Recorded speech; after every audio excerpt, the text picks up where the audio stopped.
demands. Talk about issues relating to marriage and relationship. We're going to be looking at the rising cases of divorce.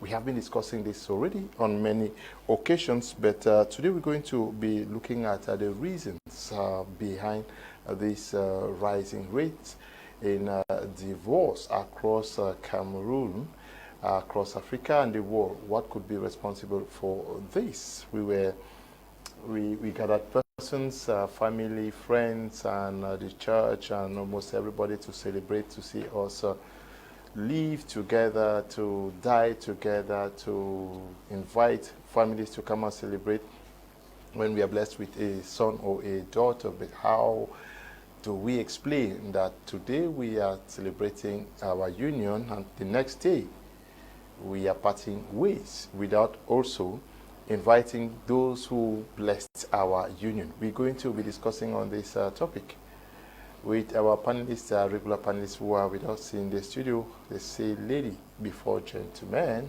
So I will start by introducing the lone lady who is in the house. Reverend Mrs. Sanji Yvette, who used to talk to us from Bamenda, Northwest Regional Capital, is live with us in the studio. We're glad to have you. Thank you so much, Mr. Leo. I'm actually happy to be here live in the studio so we can dissect relationships and marriages at a better level. Not polygamy, eh? No, we'll not talk polygamy today. Let polygamy rest. But we may revisit that in the nearest future. Your page has been hot the whole week. On polygamy. Well, it's not a crime that I am an advocate of monogamy, and I will always unapologetically stand for monogamy, no matter what. Polygamy may be there. I'm not refusing that fact, but monogamy remains the best for me. Why are you so touched about it? I'm so touched because first I come from a polygamous home. Not just a polygamous home, but a polygamous and a divorce home. So it's very funny because people talk about they say polygamy, most polygamous homes don't divorce, but mine, I come from a polygamous and again a divorce polygamous home. So the experience was not the best as a child growing up. Are you afraid that Ogami take a second one? Mr. Sanjay Emmanuel, he must be watching us right now. I'm not afraid of that. But I'm looking at the disadvantages. To me, they are far greater than having one peaceful marriage, one wife, one husband. What if the spirit touches Mr. Sanjay today? You want to push me to extremes? The spirit should not touch him, I beg. Me that spirit not touch you, me not try. Okay, we also are with senior apostle, Dr. Ambi Valentine. We're glad to have you. Yes, Mr. Leo, good evening Cameroonians, good evening Madam Sanji, and welcome to Douala. We know you're already enjoying the climatic condition of Douala as opposed to that of Bamenda. Good evening to Mr. Emmanuel and the viewers of Prime. We are excited to be here today again to discuss what is making round across the globe. Divorce. Okay, Mr. Emmanuel Chango is also part of our tonight's edition of the program. Good evening. We're glad to have you. Thank you, Mr. Leo. Good to meet Madam Asanji on the platform live. Been watching you just contributing. You know, it's good to have you here. Wonderful person as well. Thank you, Apostle. Good to see you. We hope it will be an uplifting discussion and very, very educative. Yes, Dr. Apostle, we're talking about the rise in divorce cases in Africa, and they are attributed to so many cases. Now, what according to you would account for what is in the past was abnormal but trending and becoming almost a normalcy? Yeah, Mr. Leo, a lot of factors influence divorce in recent times, which I think not only me alone, other panelists are going to bear witness to the fact that we've had a rising rate of divorce in most parts of the world. If it was only in Africa, it would have been different, but the phenomenon is almost in every continent at the same rate. And you may ask, if at all, with different cultures and different orientations, different education, why is this phenomenon the same almost everywhere? Because there are cultures where people value marriages, but you see in recent times, those cultures are gradually dying away from the society, and a lot of things are infiltrating our societies today. So why should these things suddenly come up in this dimension? The first thing we have to understand is that the woman who we think is separated from a man in those days did not have the rights that they have right now. They didn't have the privileges that they have right now. If those privileges were to be earlier than now, we would have had a lot of challenges. You know, sometimes women forbear in marriages because they don't have anywhere to run to. Most women also got married in those days as an escape route from challenges in life. But you see, when a woman can cater for her responsibilities, it is easier for her to tell a man that I will not take this nonsense from you. People took nonsense in those days because at first they could not cater for themselves or manage certain things. They realize that the liberality, the opportunities, and the growth of women in the society also has contributed to the rise of divorce, because most women can handle issues for themselves. I'm talking as a counselor and equal as a pastor. Out of experience, I've seen many women who, because of their financial independence, they find it easy to walk away from a man. Sometimes a man can embarrass you. As a woman, you accommodate the embarrassment, but this time around it's easy for a woman to just walk away from a relationship because she has the money. Secondly, on the part of the men, the society in those days, men used to see women as second-class citizens. But women have grown this time around to make sure understand that we are co-laborers and we are partners. No one is a slave and the other is a master. The ancient marriages had a master-servant relationship. This time around, we have co-laborers relationship. And since men are not willing to accept the fact that it is co-laborers that are living together, they want to argue the fact that it's a master and servant relationship. Women also are not willing to accommodate this, and this is the reason why this clash keeps occurring from one continent to another. Our culture equally is losing its value. There were certain values we had in our cultures in those days which were respected. As a matter of fact, our mothers could stay in a relationship because the culture taught them certain values in respecting a man. But you see, culture is losing its place to the extent where even things that our fathers and chiefs could not do in the past are gradually entering into right now. How do you explain that fathers and chiefs will gather to endorse a political candidate, something that is unheard of in our society? It tells you that the culture is losing its place in the society, and a lot of cracks are within the culture of our society. By so doing, some things we held so dear in our society in those days are gradually losing their place. And because of that, some certain institutions like marriage and structures that were set up by certain governments in policies, they are losing their value. And the advent of the social media also, the rise of communication in different social media platforms with all kinds of doctrines and teachings concerning marriage, which women or men did not have access to, they are rising up. A matter of fact, divorces of very prominent characters are rising up. If you hear that somebody like Bill Gates divorces, Elon Musk divorces, Ben Duncan Williams divorces, Pastor Chris divorces, it makes no meaning. That tells you that even money can no longer keep relationships. We thought that money could keep relationships in those days, but unfortunately, the number of persons who are divorcing today and the caliber of persons who are divorcing today tells us that even money cannot sustain a relationship. How do you explain that a woman like Pastor Chris's wife who vowed for a divorce, with spirit-filled, anointed, a person like Duncan Williams' wife, they will go for a divorce. Elon Musk, the richest man on earth, Bill Gates, the richest man, Benny Hinn as anointed. So even the anointing is unable to preserve relationship as well as finances. We thought those things could keep a relationship. Now, what is the reason why these women? Is there a spirit now?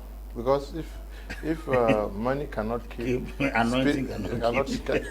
So what's happening? Like I said, Satan has become very powerful. No, Satan is not powerful. What you know is stronger than what you are possessed of. People's mindset is stronger. There are doctrines that when you imbibe those doctrines, they become very stronger than even evil spirits. Okay. Yes. You receive people every day. You treat cases. You're a counselor. What from your findings justifies this very high divorce rate in our society today? Okay, thank you very much, Mr. Leo. I will start by saying that the first very reason for the high rate of divorce is the wrong foundation. Mm-hmm. I asked a lady who was married barely a few months, wanting to divorce. I asked her, why did you get married? And to be honest with you, she could not answer this question. I asked, why did you get married? She has no reasons why she got married. And for that reason, she has no reasons to stay married. It's just like you get into something for no reason, then so you could absolutely walk out of it without any reasons. So not having a reason to for getting married and having reasons for getting married to that particular person means you can leave that marriage any day, anytime. So that's to tell you that people get married sometimes for the wrong reasons, and some of them is just maybe the wedding. They just want to show their friends too that, oh, I could also do a wedding. And I also had 5 bridesmaids or 10 bridesmaids, or we also changed our bridesmaids' dresses for 2 times, 3 times, and so sometimes it's just to challenge maybe the friends that have been married before, or to prove a point that they too could also get married. Or sometimes it could be even to annoy an ex. It's okay, you separated from me and thought I will not get married. This is me. I mean, those are some of the reasons that you see people are struggling to prove a point. They're getting married with the wrong reasons, and that's why marriages cannot last.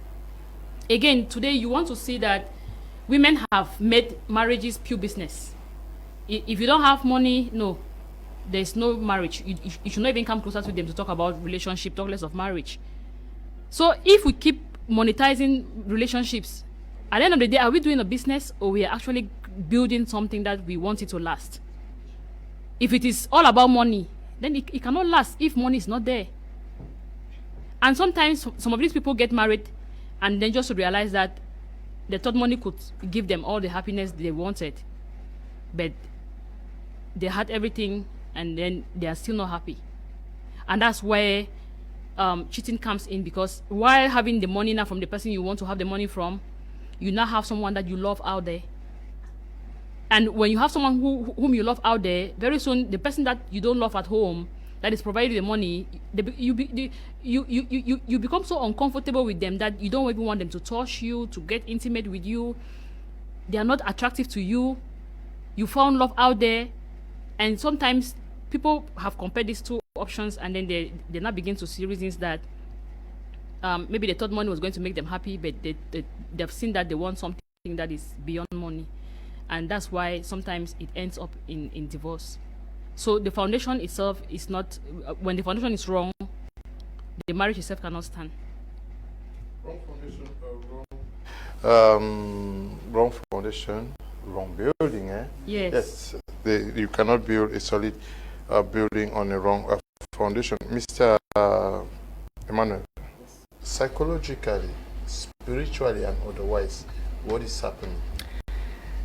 Thank you, Mr. Leo. You know, as human beings, we have spent a lot of time studying the world around us and even studying the space, but we don't know our bodies, we don't know our emotional makeup. The emotional education is not a subject that people discuss or are taught about. You know, sometimes in traditional settings where certain stories are told, this education was developed in the form of stories, and children grow up knowing how to be sensitive to certain emotional reactions. Today we don't have that forum, we don't have even those books again, and so we are just grabbing information in a very haphazard manner. The most important thing for us is to understand that as a human being, as a living being, you have already a set of movements or operations that are taking place in your psyche, in your brain, in your emotional setup, that are managing you. Like the desire, when you desire a woman, for example, sometimes the chemistry has gone long into your mind, and by the time you are looking like a fool in front of this lady and lacking words, you can't know when it happened, which means there are programmed processes that manage us through our brain circuits, call them neurotransmitters and all of that. And after, when those operations work out well, we feel more valuable, we become more successful, we attach value to those feelings, and so want to recreate them over and over. So initially as children we grow touching, and we could touch and sleep in every bed, and we could touch freely, and it helped to build us. Our mothers tied us on their backs. So touch is the mother of senses that helps in building a balanced mind. And today, this touch is becoming less possible, because mothers are going to work in the morning, the children are attached to trolleys, you know, whatever beautiful names you call them. We push them around. We don't hold children close. We don't play enough. And so we grow up as very mentally and emotionally imbalanced to manage the challenges that build relationships. This is one of the strongest challenges in building a community, because you see, we are social beings, so we have to be able to build the fact that people stay together. If we can't manage it, you see, it's not only the marriage that is not working, it's the many other things that people come together as a group to make. You know, betrayals are more and more common, attachments are absolutely not existing, and then everything, you know, look at it in corporate sectors and so on. So laws are becoming more constraining, because values like, you know, commitment, which are very high values in the human society, are losing. So what I'm trying to say is that we have a lot of mental issues that we are managing that are not seen through our clothes, our ties, our cars, and our beautiful family names. And so people go for humans with this feeling that they will be able to, you know, manifest what their parents lived as a relationship. So one of the things I would always say is that you go for physiological checks before marriage. Why don't you go for psychological checks? Why don't we break into the psychological background of this boy and the family? In traditional settings, they will ask, where is this child from? Whose father is he? They look into the history of that field. If there have been madmen in those families, schizophrenia runs down, you know, for example, genetic lines. So they didn't have this approach I'm using, but there was the understanding that some families are attached to certain practices that are not good for cohesive environment. So today, I think you meet a guy in a city, you've grown in another city, or somebody working around, you're getting married, yes, you go check physiological compatibility so as to be able to be sure that the children coming up will not be affected. Check also the mental aspect of it. The next thing I want to say is that marriage is not a child's play. It's a serious business. When you want to do a serious business, you choose your partners well. And if you want to make good choices of partners, you go through some casting, you go through procedures and so on. Most of the children who are getting married are sexually and not men matured, not intellectually and mentally matured, but they're sexually matured. So it is time we start reviewing, is it necessary that we review the laws of at what age people should get married? Because from the statistics, if something is based on an understanding that is not holding with the test of time, I think it is just but wise that we review. We can say, okay, we will legally authorize marriages at 25 or 30, so that we see, because we have boys who are sexually matured, but they are not spiritually, mentally, professionally matured to be able to run a family. And these are some of the things that, you know, like my co-panelists were raising. We find ourselves doing a ritual without the same objectives of those who created it, the same maturity, the same understanding. I think that as the women are changing their postures, the men couldn't have just sat there and be thinking, anyway, it's easier for them to act like the boss, but you have to be a boss. If you are acting, it's cinema, and cinema lasts 2-3 hours, and you go back to reality. And so as the women have evolved, you know, like you say, as the birds are flying without perching, we should learn to shoot without missing. The men have to change their posture. The education of the men needs to be reviewed, because it doesn't make them matured most of the time, because sometimes the expectations are overwhelming for them, and most of them are residing into cover-up practices with mental health deviances to cover up their inadequacies, rather than actually facing the fact that they are losing ground and then start to learn what it takes to hold a modern, correct, contemporary woman today in the house. Now, we understand that the churches are almost everywhere, and they play a very great role in advising, preparing couples for marriage. There is a process that the church takes almost everybody through for Christians, and majority are Christians. We have more of spiritual feeding today, but almost everybody is running out of marriage. Are you guys failing also? No, the Dr. church is Apostle? not failing. The information given to them in a week cannot sustain a home for 30 years. No, but you take them through for months. That's why I'm saying that the information given to them within a week as counseling cannot sustain a relationship for 10 years. And you know, information has to do with your choice. The application of information is what brings transformation. It's not the absorption of information. Many people get information, but they don't apply. And if it's not applicable, then automatically it has no use. So you cannot blame he that dispensed the information, but you blame he that absorbed the information and did not apply the information. That's the first thing. We have a phone in our hand. You have a WhatsApp, and that WhatsApp is updated. If somebody is updating their marital capacity in terms of knowledge, they cannot last. If we are still in marriage today, because we keep on learning every day. We learn from the things we go through and from the things we observed in other relationships and from the things we read through books. This is a very educative program. Anybody who wants to upgrade their marriage will definitely do. But you see, the information that some people received concerning marriage some 5-7 years ago, those information have become obsolete. Like we said earlier, relationships before this era are not the same as relationships within this era. The opportunities, the privileges that have been given to women now, you cannot calculate. Think of around the 60s with that of this day to be the same. We used to have a job description in our birth certificate in those days, housewife. It will be difficult to find a woman this time around doing her birth certificate and putting the job housewife. My mother, her occupation in my birth certificate is housewife. That job is no longer existent because those women, or the women, they are not housewife. You have career women, you have women who are engaged in politics, women enjoying administration, you have women who are in the military, they are into the security. You see a woman's birth certificate this time around, or ID card, police, accountant, nurse, engineer. So you realize that the housewife wife, in quotes, cannot be compared to the police wife. The engineer wife can be compared to the mommy boy we had around the 60s, around the 70s. These are two different women in two different dispensations with two different orientation. So how do you handle such a woman in this era? Is women were more of wives who were called to just give birth and train children. This time around, women are not just wives. Women are so many things in one. Women are workers, women are wives, women are politicians, women are administrators. Women are also given the privilege to handle certain strategic responsibilities that men did not have. Women are given a certain level of education within this era that was not given to women within that era. The exposure of women and the understanding in certain things, especially in the domain of the law, because a woman will react based on the amount of knowledge she has concerning the law. I have seen a woman who has taken the husband to the state council and the man has signed an undertaking not to lay hands on her. Illiterate mother around the 70s, 60s could not reason that way. She will be beaten and she will bow down and say bear.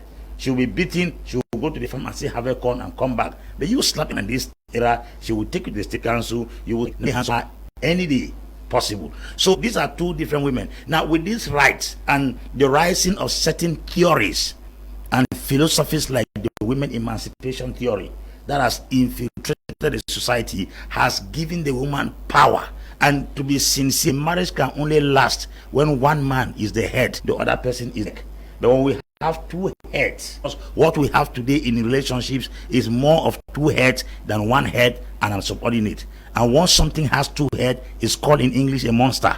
So what we gather today in most people, in most homes as marriages, is a monster. And that monster cannot live because that monster must be out to destroy. Two heads. Two in a situation where the man sometimes is the boss at home, the home is the boss at the office.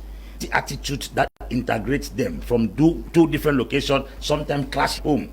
You find it difficult sometimes to even control and instruct. But that wasn't the case in the past. So you realize that leading to women brought two equal personalities. I was in a leadership program on Sunday, and when I was asked that, what difference between leading a leader? I said, when you are leading a follower, you lead through commands. But when you are leading a leader, you lead through negotiation. Because he is a leader in his own capacity. He has rights and privileges automatically you don't have. So if you're trying to drag him to work according to your protocol, then you have to do at you don't come and say, get up at 3 a.m., get up at 3 a.m. Sir, we're going to be having a program time 2 o'clock. What is your program like? And that's exactly what we have had this time around in most homes in the name of marriage.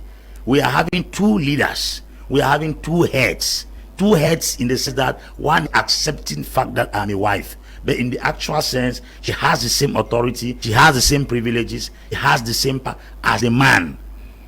That's exactly what is happening. So difficult for one man to live, because it is sometimes complicated to see two drivers sitting on the same step. When somebody is trying to drive left, the other person is trying to. The way that solve that kind of problem is for two parties to separate. I was handling the case this morning. A woman told me orally she's not interested in the relationship anymore. She doesn't love the man, but her fear is that if they divorce, man will seize the children, and she doesn't want to let go of her children. So you realize that kind of home, she's just there because of something more than her interest. She's there because of what she wants to keep, not what she wants to really enjoy. There's no love. And yeah, so such a relationship is endurance. It's no enjoyment. And now, how do you explain that kind of relationship where, in the long run, a person gets what he's doing? Now, the other problem is this: can somebody love you 96, 97, 98, and then hate you by reason? Because this is another factor that is influencing divorce. Women would tell you, I could die for that guy in 1995, 96, 98, 99. You see that same guy. The guy, they ran away from their home. They insulted members of the family to stay with, reject everybody to stay with that person. At one point, they said they are no longer interested. This separation between the era that they loved the man and when they suddenly hated that person. You will always hear that the treatment he gave me from this time to this time killed my affection for him, killed my belief in him, frustrated my trust in him. I don't even see any need settling with him anymore. So when somebody loses it in you, sometimes the person just enjoys a relationship. And a man can live with a woman he doesn't love. A woman can't live with a man she does not love. And there are many women who are at the position right who are living with men they don't love. Okay, let's take. One of the reasons is the fact that there's lack of commitment in so many marriages. Some of the men, when they get married, they still keep side chicks out of their marriages, you know. And when there is a loophole, instead of solving it or trying to see how they can make amends, they run to the arms of other women outside in the name of side chicks. And before you know it, they are comparing their wives to the side chicks. You know, like for example, you think that your side chick is more romantic. You think that your side chick is more composed. You think that your side chick is more submissive than your wife. You are now comparing her because you have given that opportunity for an outside woman, you know, to influence you negatively. So because people are not committed to their marriages, sometimes they overlook things, and the things that they could actually sit and have conversations, they no longer want to have these conversations because they know that there are other people outside, and they run to these people, and it can end up in divorce. When the woman gets to find out that the husband has an outside woman, they can start having issues, and if it is not well managed, it can lead to divorce. So I want to say that lack of commitment is one of the reasons why we are having so many divorces today. Secondly, finance is something that has really caused a lot of homes problems. Some couples do not really know how to manage their finances. In most cases today, some people will start talking about 50-50 because they are finding it difficult to manage their finances. Maybe in a couple, somebody wants to be selfish, someone is self-centered, and they think that in an attempt to solve that, they'll start talking about 50-50. Okay, since you do not want to spend your money in the house, let me pay the school fees and you pay the rent. Since you do not want to help me with the responsibility, let me buy the food stuff and you take care of another thing. Like couples that do not know how to manage their finances, they'll always have difficulties. You know, there'll always be disagreement, they'll always be in conflict, you know, they'll always be fighting with each other, because money is something, when you shoulder a lot of responsibility and you realize that your own partner that has money is not doing anything to help, it's not helping matters at all, you can turn to be angry, and it can also lead to a divorce if you do not manage it so well. So I advise couples to, when we have this kind of conversations, you know, discuss your finances. How much are you earning as a couple? So you can set your priorities and then know how to manage your finances so well. When people have not mastered these things, you know, it can influence them negatively, and then it can lead to divorce. So if you look at it critically, you realize that lack of compatibility and finance are some of the things that are really causing the divorce in so many marriages. Thank you people so much. I am still part of the program and we'll be bringing in more contributions. Very much, Lovette, coming in there from Yaoundé. So many persons are talking about the fact that many young girls today love the money. They get married for the money and not because of love. And once the money is not there, they see no reason to stay in that relationship. Yeah, like I said, if the reason why someone gets married, when that reason is taken off, they have no other reason to stay married. Should there not be a reason for getting married? There should be reasons, and there should be right reasons. So getting married for money, I've always said it now, and I'll keep saying it, is the wrong reason for marriage, because that money, there's no guarantee that money will last forever. Even if somebody has millions in their account, anything can happen, and they can, that money can run down. And so what will you do? And that's why I always tell women that learn to live with plenty and learn to live with nothing. As a housewife, you'll be the best housewife if you learn to live with nothing. There are times in my house where I buy a liter of groundnut oil. So if my husband does not have money, I won't cook because I cannot afford maybe 5 liter groundnut oil or so. No. Women should be able to be, you should be flexible enough to be able to manage if at all nothing is, maybe financially things are down, and you should be able to live with plenty. Not only living with plenty. And we have said it here, women should, if you think that you come from a poor family and you need to get married to a rich man, why not make yourself rich? And who told you who told you that a rich man wants to get married to a poor lady? So if rich men are getting married to rich ladies, what will become of you? So I want to say, if you come from a poor family, it is not marriage that has to come and take away that poverty. What are you doing to take away the poverty? Because if we change this mindset, this aspect of money in the picture of marriages will reduce. You don't have to get married because you want a means of survival. If you want to do it that way, by the time you have everything that you want and you cannot be on your own, you have no reasons to stay married. You should not get married because you from there you have money to send to your mother to do one or two things. Am I saying that taking care of your mother is wrong? Of course not. But you should be able to work. Be able to provide. This is 21st century. Women are no longer, we are not the same way Apostle was saying, we are not the farmer, the housewife in those days. We have career women, we have women who are doing something. And this takes me to the aspect of career. If you are a career woman, please, before getting married, you need to spell it out. Being a career woman and marrying a man who is someone that has a traditional mindset, you're going to have lots of issues in that marriage. I have taken time to talk about this some time back, and I will still say it. If couples are on the same page, like let's say, because we have the traditional mindset couple and we have the modern mindset couple. Now the traditional mindset couple is a couple that the husband is the sole provider of the home, and the wife is a full-time housewife. If two people come together on that understanding, there'll be no problem. And likewise, we have the modern couple. The modern couple are those that believe that, okay, we are in the 21st century, things are difficult, and the economy is hard. I can't work alone as a man to provide solely for the family. So you and I need to work to see that we can, meet up. Even if it's 100 francs you're bringing into that family, it's going to help to buy just salt. That can give the man rest. So if a modern mindset couple, if two people come together with a modern mindset mentality, they are fine. Same way, if that of a traditional mindset couple get married, they are fine. But there is a serious problem if a traditional mindset gets married to a modern mindset. Why the man thinks that you should stay home and take care of kids, you want to be at the forefront doing either politics, doing what I'm doing. For example, today, if I could sit here today live in the studio with the other panelists and Mr. Leo, who is hosting us, is because my husband has opened his arms for me to do this. What if he was a traditional mindset man? He would have told me that, Madam, women are not supposed to do this, women are not supposed to do that.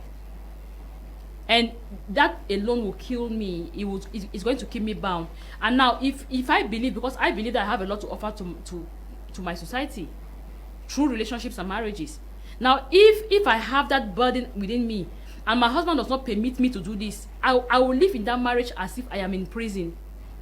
And to tell you the truth, I can only bear it for a while, not forever. That is why it will always end up in divorce. I had a mentee who was about marrying a guy. That guy's mentality was strictly traditional. He is not flexible. He doesn't listen to anybody. What he believes in is how our forefathers and our fathers ran their marriages. And this woman is someone who is ambitious. She wants to do things. But yet she's limited. What she wants, she has the same passion like what I'm doing. She wants to see that she helps marriages. She builds healthy relationships. But because of the fact that the husband is not open, he is restricting her. She discovered that this marriage, if I have to go further with this relationship to get into marriage, it will not even last. So they cut it off at the level of the courtship.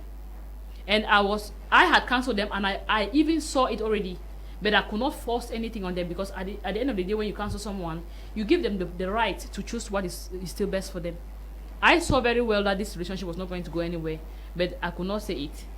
I could not tell them to either quit or whatever. They had the choice to still choose to go forward. But they went further, even got to the level of the knock door, and it was not going, and it all ended. That's how that relationship ended. So I want to say that if you're a traditional mindset, please get married to someone who have the same kind of mindset like you. Both of you will flow. But if it comes opposite, it's going to bring lots of issues. Okay. One of the reasons advance for what is happening today has to do with changing gender roles. He said that traditional gender roles are evolving across many African societies, with women becoming more financially independent, educated, and empowered.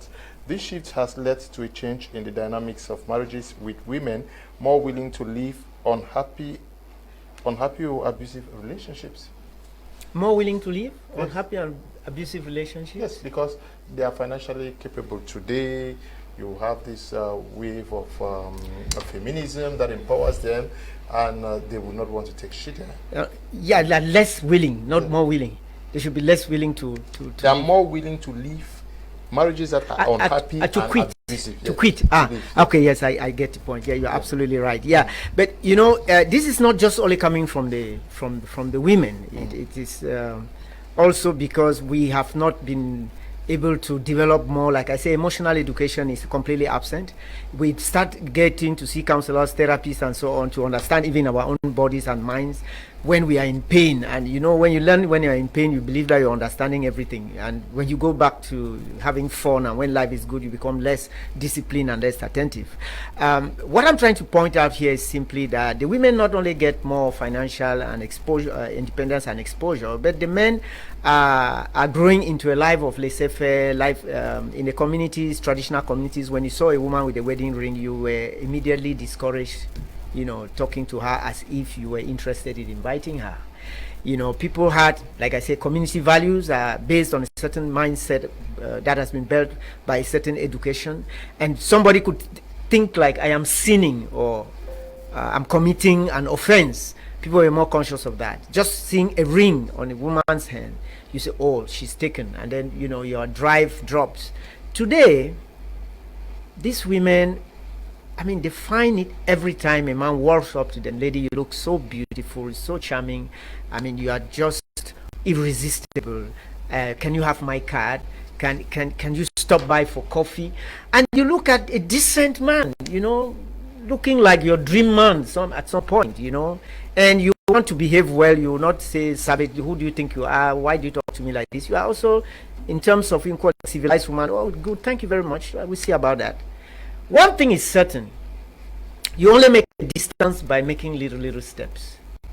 That attitude of today, which is like modern, which is like social and acceptable, gives the possibility for people that pressure to show that she can be admired. At home, you are telling her, look at you, look at your buttocks, you are putting too much weight, you're doing all of this, and she's getting depressed with all of that. And each time you bang the door, you are not attentive, you don't even touch her body. This touch that she had in abundance as a baby, you don't touch it. And then she comes out And this man who looks probably even more handsome than you, walks up to her and says, listen, you are the angel incarnate.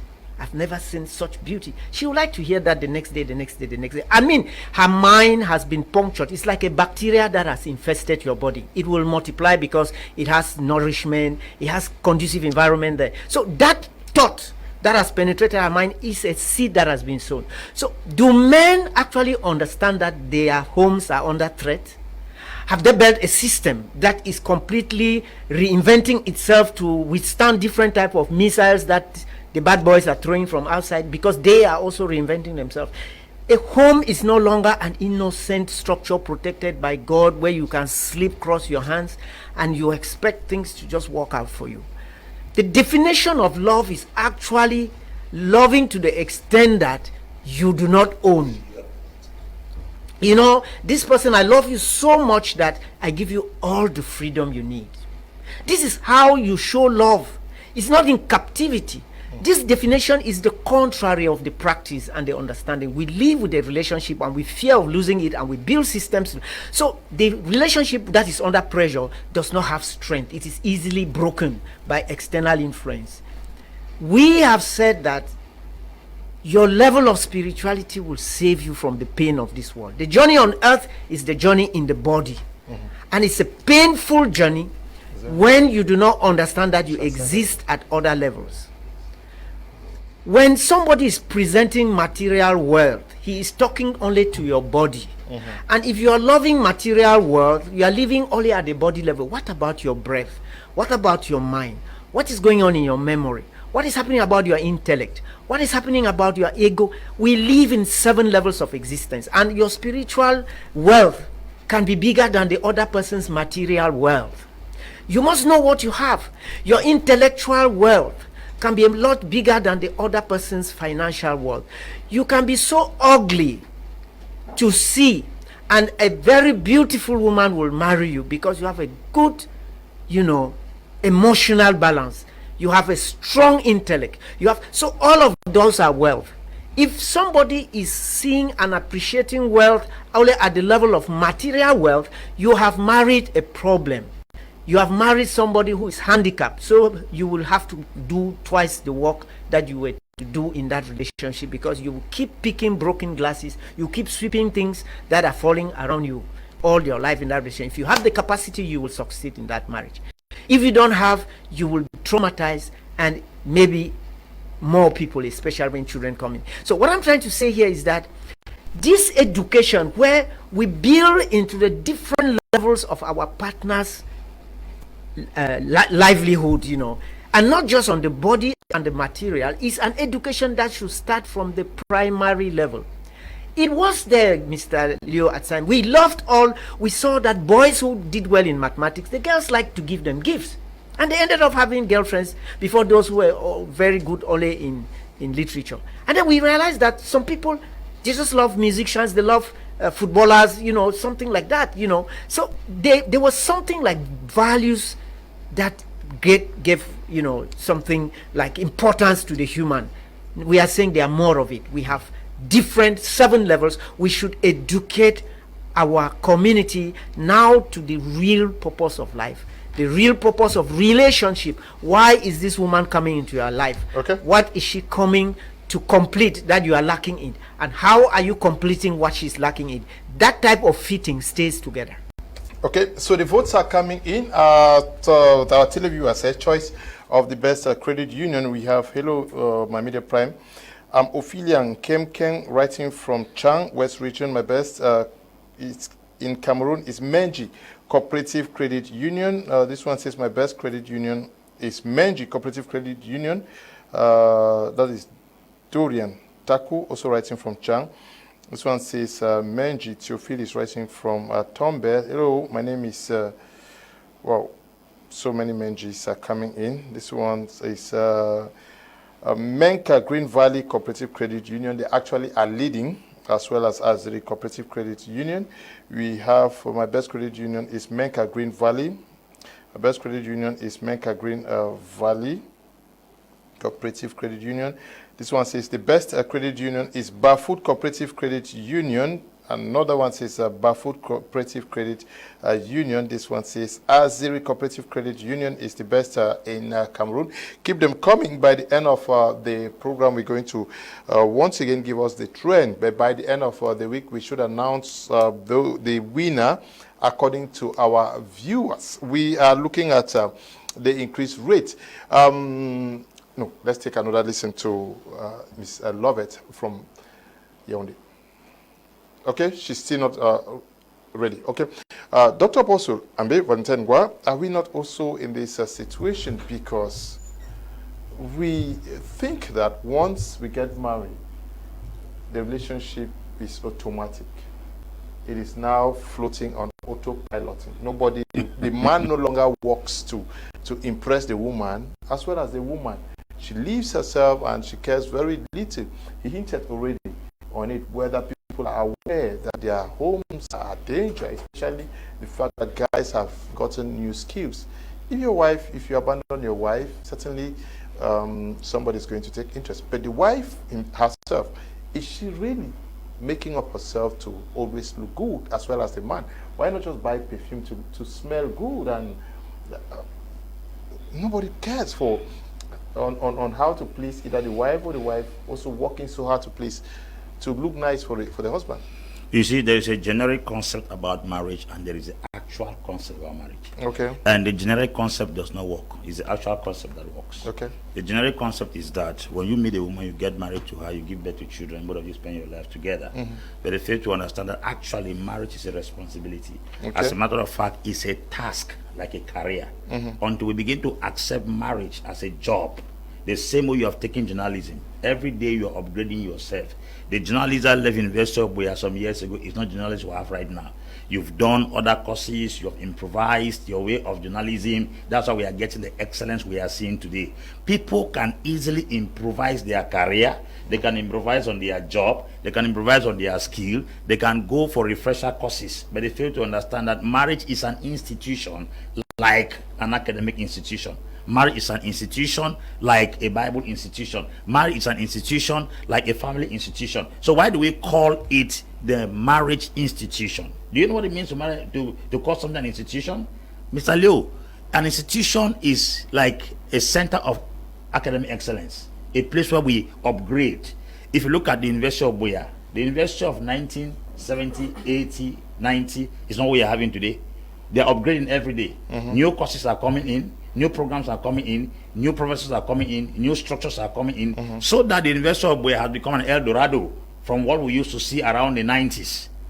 That is the same way. If we call marriage an institution, then every institution must constantly go under renovation, it must constantly go under progression, it must constantly go under, there has to be updating. For instance, a man gets married in 1980. Mm-hmm. The ideas of 1980 are still the ideas in his mind in 2000. How do you expect that kind of relationship to advance when the world is fast approaching, is fast developing? People are catching into new trends. You are just in your own archaic system. Your idea of a woman being a housewife is that same idea you have. The woman wants to go and learn a career, you stop her. She wants to pursue a dream she's passionate about, you stop her. She wants to bring out a potential in her, you stop her. As a matter of fact, if she accidentally starts manifesting something out of your jealousy and your archaic mentality, you try to squeeze that thing out of her. That thing in her will start fighting. I've said it over and over. Potential is like an animal in silence.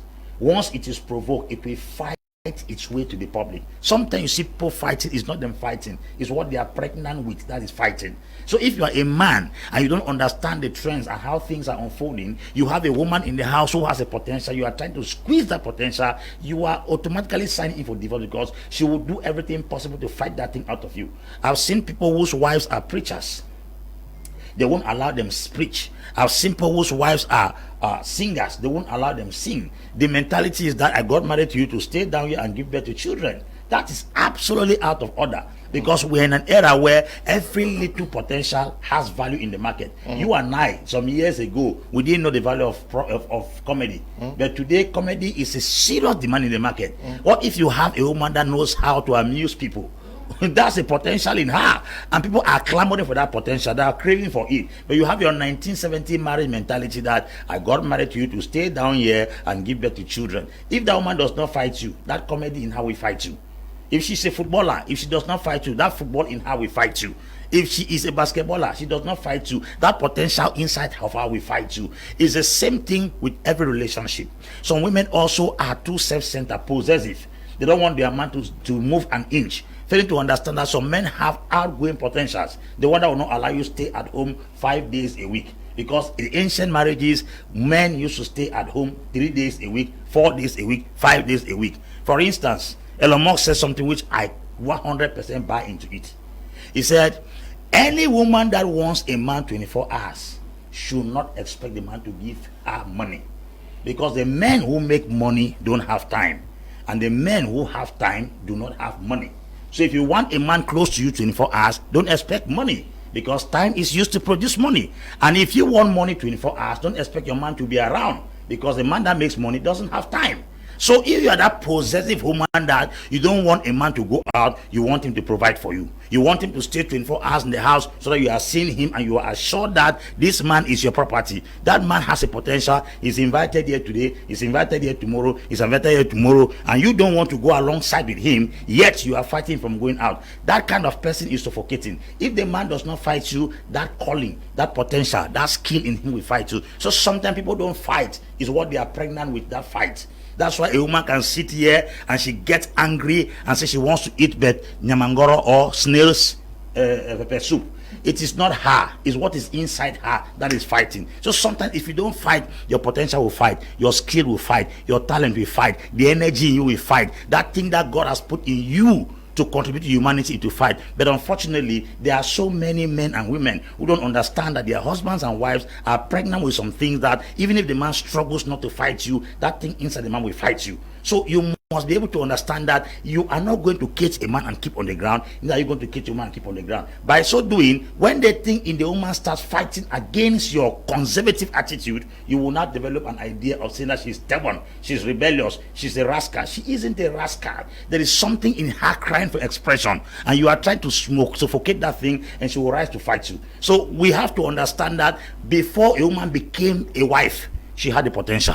Before a man became a husband, he has potentials. Before you ever came in contact with that woman, there was something she was using to bless humanity. That marriage should not become that grave. That is the richest part upon the earth.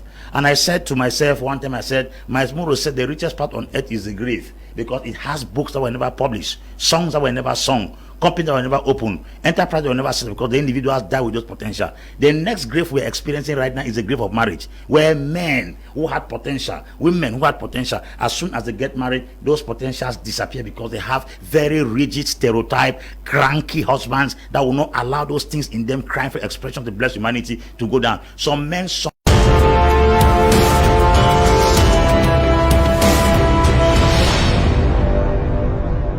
Au village, il y a les vrais supporters de foot qui arrivent à transformer un petit coin de la cour en une énorme tribune de stade enflammée. Ceux qui prennent tout leur temps pour faire leurs courses et qui paient en un clin d'œil. Même ceux qui semblent éloignés de tous, mais qui peuvent toujours compter sur un tingling de leurs proches. Il y a celles qui veulent toujours prendre les nouvelles de la petite dernière à soi, parce que bon, vous savez les mamans. Il y a ceux qui veulent tout simplement coller la petite. Et pour faire tout ça, il faut la super 4G d'Orange et ses forfaits qui gagnent. C'est pour cela que depuis 25 ans, nous sommes là. Moi et toutes les équipes qui travaillons dans tout le pays. Nyango est là, Orange est là.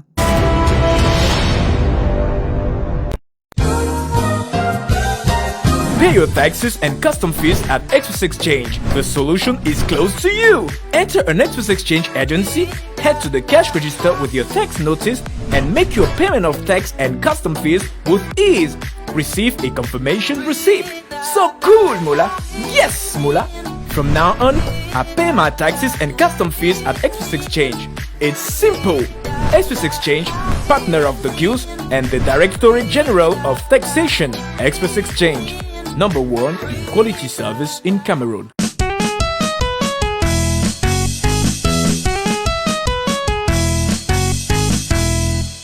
To kill the preacher in him, not the man. Not the man. You want to kill the preacher in him. Even if the man struggles not to fight you, the preacher in him will fight you, because potential is a roaring lion that is in the den looking for who will devour. Okay, I hope the message is sinking very deep in our heads and that we are going to make use of them. This one says, good evening, Ntarikoni is the best credit union. Good evening, sir. I'm called Molu Inasho. The best credit union is Menka Green Valley. Thanks. This one says, I vote for Bamumbu Credit Union. Temengang Christopher from Buddha. Shison Cooperative Credit Union is the best in Cameroon. Shujerum Fomaga from Bamenda. Good evening, I vote for Azeri Cooperative Credit Union. Geraldine Tembi from Boya. Good evening, Mr. Liu. Okay, I vote for Njindom Credit Union. This one says, accept my best regards. The best credit union is Tatcon Cooperative Credit Union. Henry is writing from Bamenda. My best credit union is Menka. Okay. Omar is watching from Bamenda. We are talking about adorning ourselves, making ourselves pleasing, appetizing, attractive to the other partner. Have you had cases where a man tells you that I no longer find interest, I don't take interest in my wife because she's just like that? She's young, but she looks like a mother. And have you also seen wives who are complaining that their husbands are dirty, they don't clean themselves? Because that is also something. You got married to a guy who is clean, who is young, and 6-7 years down the road, he goes to work, comes back without bathing, and just goes to bed. Right. I want to say that before a relationship starts, something sparks it. Mm-hmm. And most often it is the appearance. Mm-hmm. Then when they come closer to you, the character is what holds them. Mm-hmm. But that first thing that, drew them closer to you, it was your physical appearance. But when people get married, they neglect these very key things that brought them together. We have always made emphasis on character. Your character is, in fact, it is your greatest wealth.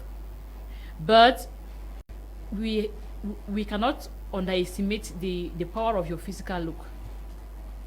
I've counseled women who are in their, even maybe say they are still in their 30s or they've not reached 30s, and they're looking far way older than even women in their in 40s. If you feel like you're beginning to get extra weight due to maybe childbirth or whatever it is, you should exercise. If that's not, in fact, if your husband got married to you when you were slim, know that before getting married to you, he likes a slim lady. And if getting fat, I'm not saying that it is not normal that it will come with, when you put to bed, that extra weight gain is going to come. It's bed normal. But what are you doing about it? Do you just sit and fold your arms and say, na born, I don't born? No. Just the fact that your husband got married to you when you were slim, it means there's something about slim ladies that he likes. And he may not tell you, maybe because you've gained weight, he may find it difficult to tell you that, maybe go to the gym. But I am talking to you now. If you were slim when you got married, maybe your husband just wanted you to get a little bit of weight, but if you've gained extra weight, he must not tell you that go to the gym. If you've put to bed a child, it does not mean that you should move around without a bra. Put on your breastwear. You cannot be moving around with breasts. Sometimes even when you're breastfeeding, yes, it's been normal that you may be breastfeeding from one breast and then the other breast is leaking. That is nature. But should you allow yourself look dirty, filthy because you are doing one or two things? No. You still need to look that you. That look gives you that same confidence that you had even before your husband approached you. So I want to say that women sometimes are always that gender that neglects themselves when they get married. You need to work on you. A man can remain like that for the next how many years after getting married to you? But you, due to the hormonal changes, the in and out of putting to bed and stuff, and sometimes women work a lot. Just the house chores, doing one or two things there in the home. Before the end of the day, you find yourself really, really tired. It's exhausting. So with all of these things put together, sometimes you could just neglect yourself. You could go for days without doing your hair. For months. You may not even have a good spray that you can even put on and go out. You shouldn't abandon that your husband met when he approached you for marriage. There is a reason why he got to you when he saw you in that in that. It may not it may not even be about how beautiful you were. Maybe you were coming from the farm and he saw that something in you. So please, I want to encourage women in particular, because I've seen women, they're just fat, honestly. And sometimes I have to talk to them because I know that their husbands may not be courageous enough to tell them. I say, you know what, even, yes, he is cheating. I'm not saying that it's right for him to cheat. I'm not in any way accepting that cheating is should be done because you've gained weight or whatever. No. But do yourself, not for him first, but for you. When you stay younger, you stay smarter, you stay healthier. And it's going to keep you even, far, you're going to, age when you're still strong and you'll be able to take care of your kids. So I want to say that, please, if you've abandoned yourself due to, yes, sometimes house chores can be overwhelming. That's why I encourage you, ladies, if you're working, you could have a nanny. Or sometimes you could have a washing machine that wash the dresses. You don't have to do all of the house chores all by yourself. And then again in the night, he needs you to be up to to meet up with your marital duties. So women, please, let's take care of ourselves as well as the men, because sometimes again men too don't know what to wear. I brought an option on my page we'll talk about dressing, because a woman asked me, how can my husband just go out with a red face cap, a red t-shirt? I mean, it is like on a material trouser. You don't know what to wear. You don't know what to match. What goes with what? What kind of shoe are you wearing with what kind of dress? You should be able to understand the gymnastics of dressing. If you're putting on a t-shirt, or you're putting on a shirt on a jeans trouser, you should understand that the hands must be folded. I mean, some of those things you can go online and learn about them. We're in a modern world. You don't want to have a wife who wants to go out and then be shy to express that this is my husband, maybe because of the way you are dressed. And sometimes a man will put on, I don't know if I should call it a rainbow dressing. You have a green t-shirt on, a red trouser down there, a blue shoes down there, a yellow face cap. You don't need to dress that way. And I've said it, when it comes to dressing, you have approximately three colors. You shouldn't go above 3 colors. So you must always try to maintain yourself within those 3 colors. Try to dress smart. Sometimes look like maybe a young guy, and then know what occasion you're dressing for. If you're going for maybe an official party, you may need to dress in a tuxedo suit. If you're going in for maybe a wedding, you should know what to put on. Don't just dress in a way that you in the crowd you are an embarrassment to your spouse. Your husband may be afraid to introduce you, or your wife may be afraid to introduce you to others. So dressing must not be expensive, eh? It must not be expensive. You could go to back market like in Bamenda and pick okrika. And you just need to know what to wear to match it. I mean, it's not about how much money you have. It's just about knowing what to wear. So I think that's very important. Very, very important. But we also have social and cultural expectations. While many African cultures have historically been centered around extended family and communal support systems, modernization has reduced these networks. Couples may feel less pressure to remain in marriages for the sake of family honor and societal expectations, leading to an increase in divorce rate. You understand what it means. In the past, to get divorced, it was seen as a taboo, a bad child. But today, given the level of modernization, we call it Western influence, it really does not matter. Yeah, Mr. Leona, in the past also your daughter was like a family member of the husband's family. Mm-hmm. We didn't have cases of battering people to death. Mm-hmm. We didn't have, some of the crime that we find in couples now. And people married within the same community, and it was difficult for you to just, most of the time their children, the in-laws were seen growing. So it's just like a child in the family. Mm-hmm. Today you marry a total stranger from another village where, maybe they have a history of violence in their culture because they are warrior type, and then you come from another place where people are more like agriculture. People eat more animals. They go with spears around the place killing, and people eat more fruits and vegetables. They go farming. when you have people who have this violence in aggressive attitude, you will see it will go around their genetic line from generation to generation. When you marry across cultures, you bring in some strange habits and creatures into your family and practices that sometimes we don't have the opportunity to measure before the marriage event. You know, coming from the same community, we can know the background of the family from which the other person is coming. We can, screen it and discuss it quietly before actually getting involved. But like we said, now the reality is people will marry across the continent, and they will marry from colleagues, and there's nothing wrong in this.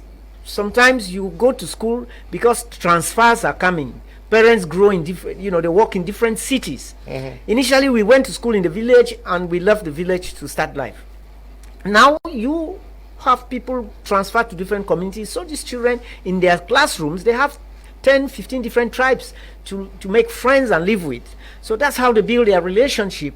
And so it becomes natural for them to marry somebody from somewhere else. And we are calling for tolerance. If not, the people will not pair up if we keep fighting this. So naturally, this will happen. We can't help it. But the question we ask at the bottom line, who is this person you are marrying actually? Are you marrying a compensation for what you lack?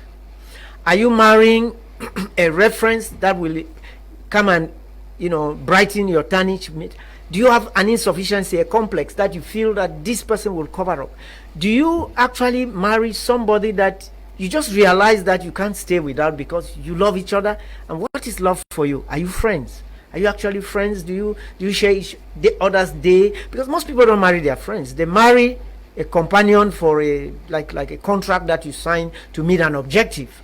But are you actually friends? Do you miss each other? Do you sit like say, wow, I haven't had a call, or I've not chatted, I cannot share this with anybody? Do you have these feelings? Friends actually last for a very long time when the reasons of those friendships are kept, when the loyalty that keeps that friendship. Sometimes you may not find strong reasons for friendship. The communication or the connection may be at different levels. But like I'm saying, the most visible level is the body level.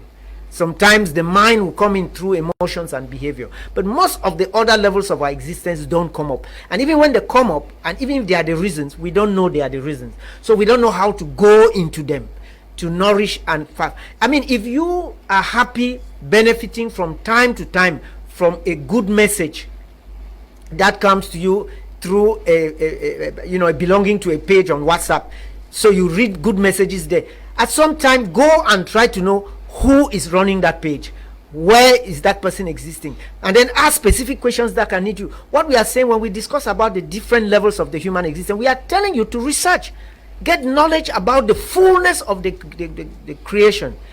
I said in the beginning that as children we touch. That education, no, if you are not touching, you will depreciate, you will die, you'll be miserable.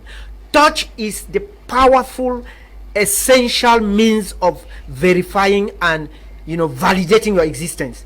You go to a hospital, they give you all the drugs. If the doctor doesn't touch you with that stethoscope and sometimes you believe that you are unclean, you are on this, you need to embrace, you need to hug. As children, we had it, so we had vibrant childhood lives. And when we grow as adults, you cannot touch strangers like children were doing, because now other rules have come in. Touch can be contaminated with other things. So marriage is an institution that is created to validate touch. So you marry to validate touch and you're not touching. You spend time justifying why you're not touching. Yes, of course, apostle, if you want the money, let the man not be available. Let the man look for a way to compensate for the not availability, or when you are there, make sure you touch sufficiently so that there are reserves for when you are not there.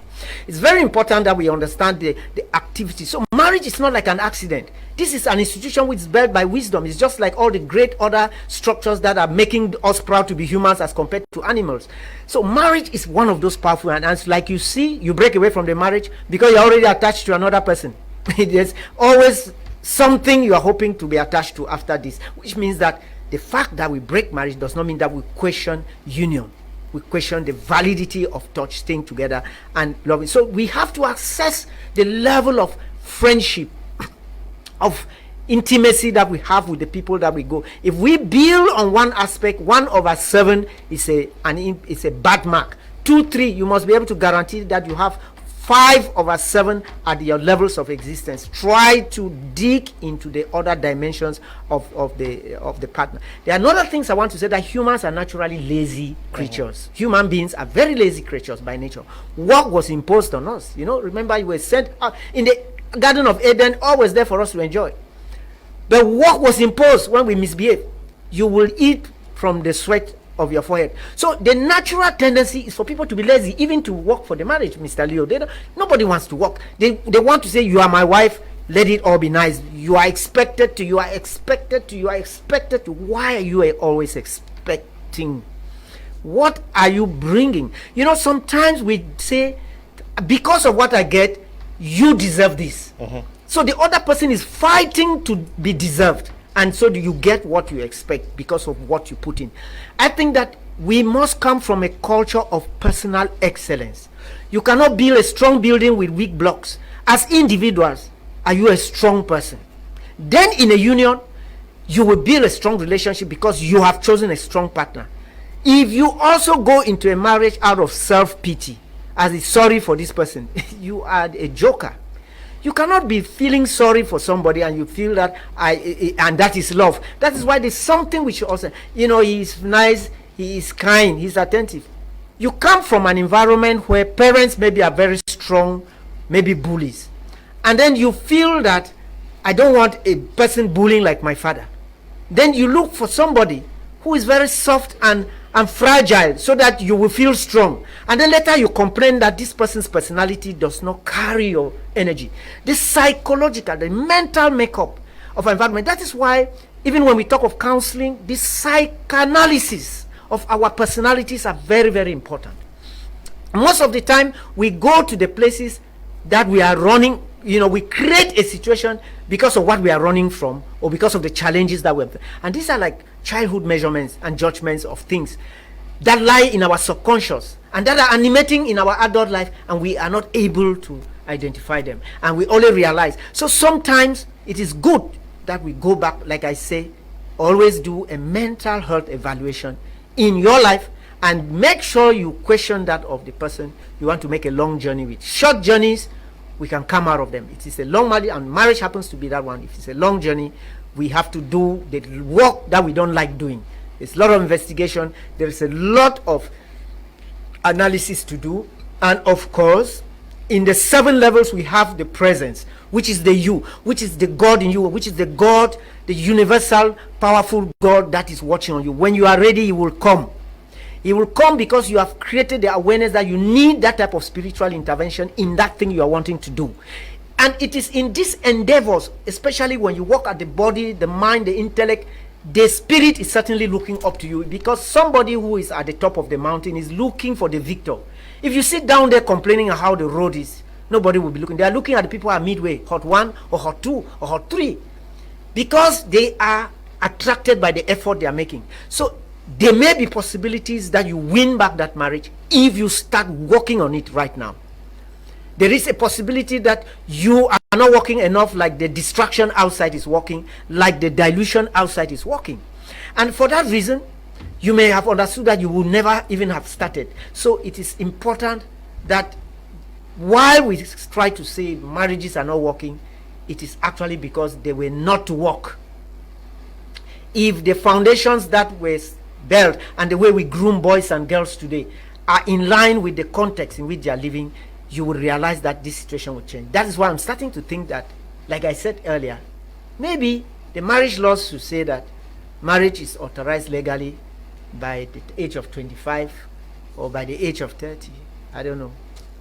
Okay, Dr. Apostle, I'll take some of the votes that are coming in for the existing credit union. I have so many. This one says Aziru is the best credit union in my of my choice. This one says the credit union is Alu Credit Union. Good evening, Mr. Leo and the entire panel list.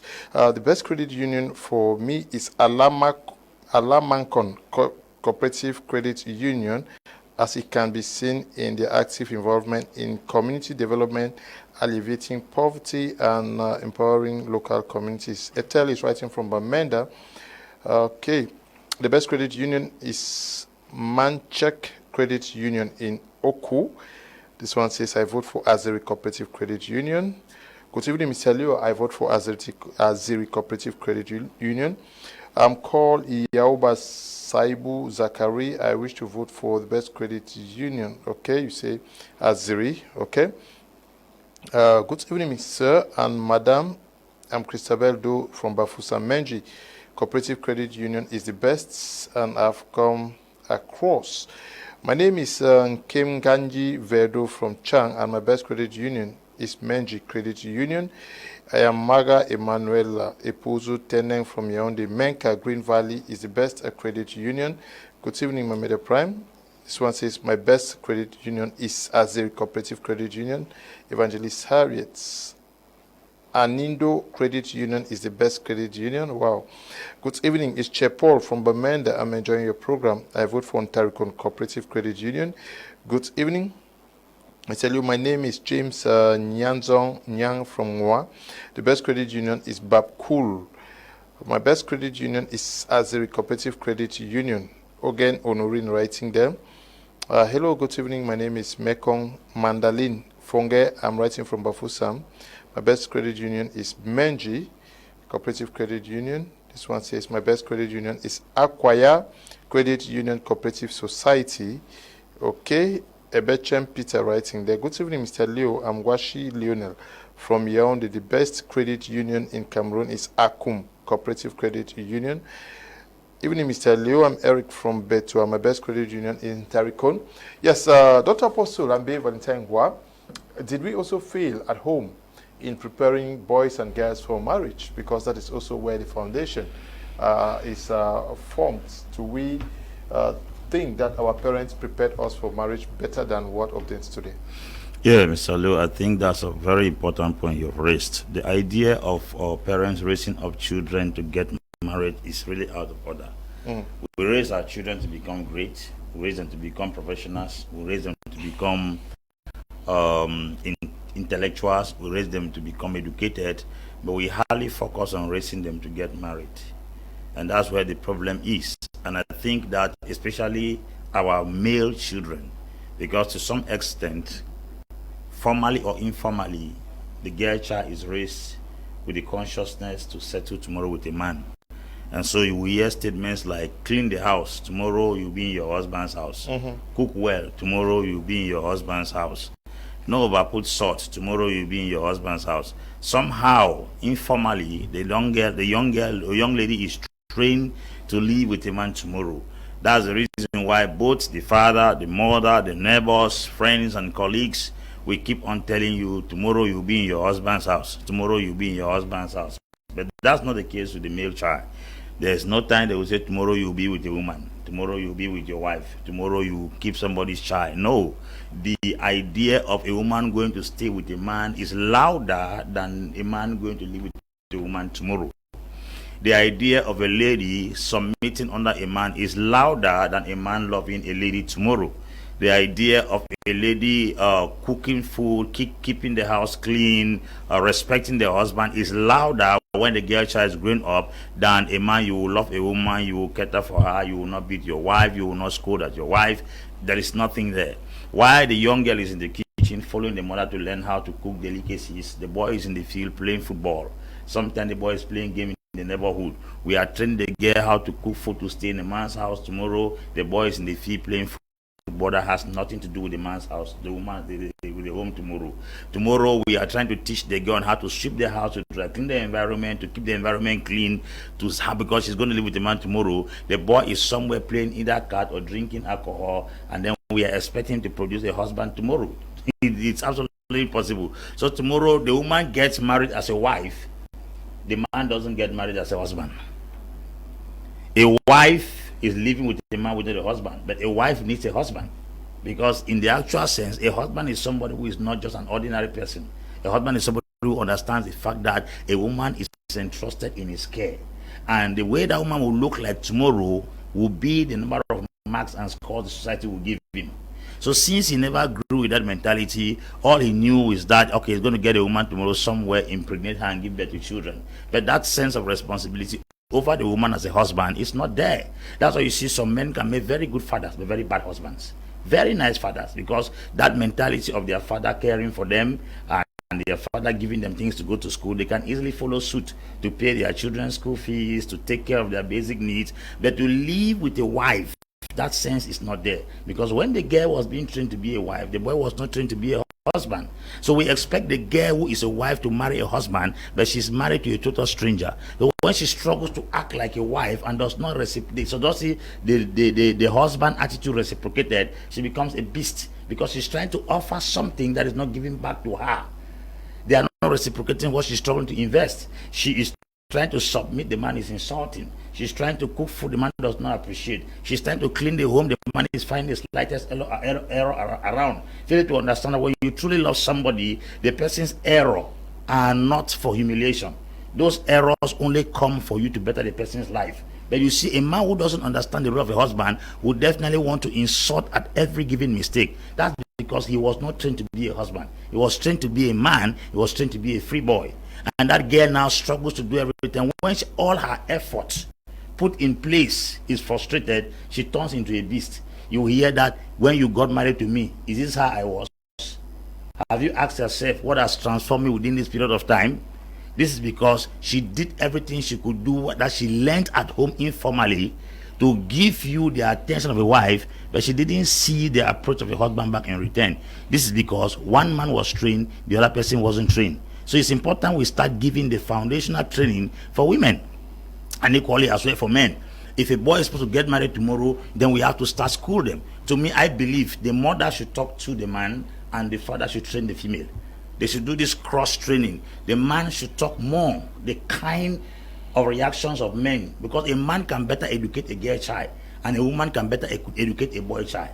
But unfortunately, traditionally speaking, it is men who struggle to raise the men. The men are implanting their values to the men, and sometimes their values are not the best. They will tell you, don't play with a woman, don't laugh with her.